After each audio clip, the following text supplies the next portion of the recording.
ഓർമ്മകളെ മായ്ക്കാൻ വേണ്ടിയിട്ട് ഒരു പുതിയ ടെക്നോളജി ആയിട്ട് എത്തിയിരിക്കുകയാണ് ജപ്പാൻ.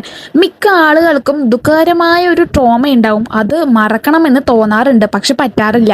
ഈ മോശം ഓർമ്മകൾ മറയ്ക്കാൻ വേണ്ടിയിട്ട് ശാസ്ത്രം തന്നെ കണ്ടുപിടിച്ച ഒരു പുതിയ ടെക്നോളജിയാണ്. ജപ്പാനിലെ ടോക്കിയോ യൂണിവേഴ്സിറ്റിയിൽ നടത്തിയ പരീക്ഷണങ്ങളിൽ അവർ ഒപ്റ്റോജനറ്റിക്സ് എന്നൊരു രീതിയാണ് ഉപയോഗിച്ചത്. ഇത് ചെയ്യാൻ എലികളുടെ ബ്രെയിനിൽ പ്രത്യേക ലൈറ്റ് സെൻസിറ്റീവ് പ്രോട്ടീനുകൾ ജീനിലൂടെ ചേർക്കുന്നു.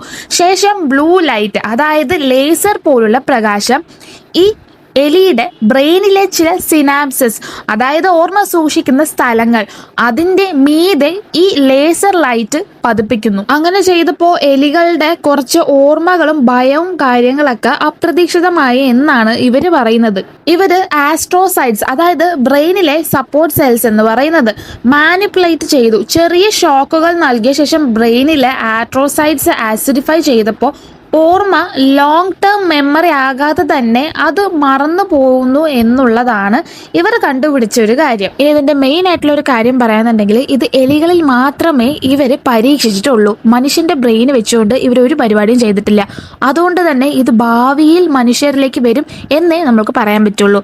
ഡിപ്രഷൻ പോലുള്ള രോഗങ്ങൾക്ക് അല്ലെങ്കിൽ രോഗികൾക്ക് ഇത് വളരെയധികം ഉപകാരപ്പെടും. കാരണം അത്തരത്തിലുള്ള ഓർമ്മകൾ മായ്ക്കാൻ ഇത് സഹായിക്കുമെന്നാണ് അവർ പറയുന്നത്. എലികളിൽ മാത്രം പരീക്ഷിച്ച ഈ ഒരു ടെക്നോളജി മനുഷ്യരിലേക്ക് ഭാവിയിൽ വരും എന്നുള്ളൊരു പ്രതീക്ഷയോടുകൂടി ഈ ഒരു വീഡിയോ ഞാനിവിടെ എൻഡ് ചെയ്യുകയാണ്. നിങ്ങൾക്ക് ഒരു അവസരം കിട്ടി ഓർമ്മകൾ മായ്ക്കാൻ എങ്കിൽ എന്ത് ഓർമ്മയായിരിക്കും നിങ്ങൾ ആദ്യം മായ്ക്കുക എന്നുള്ളത് കമൻറ്റ് ചെയ്യുക. ഇതുപോലത്തെ വീഡിയോസിന് വേണ്ടി ചാനൽ സബ്സ്ക്രൈബ് ചെയ്യുക, ലൈക്ക് ചെയ്യുക വീഡിയോയ്ക്ക്. താങ്ക്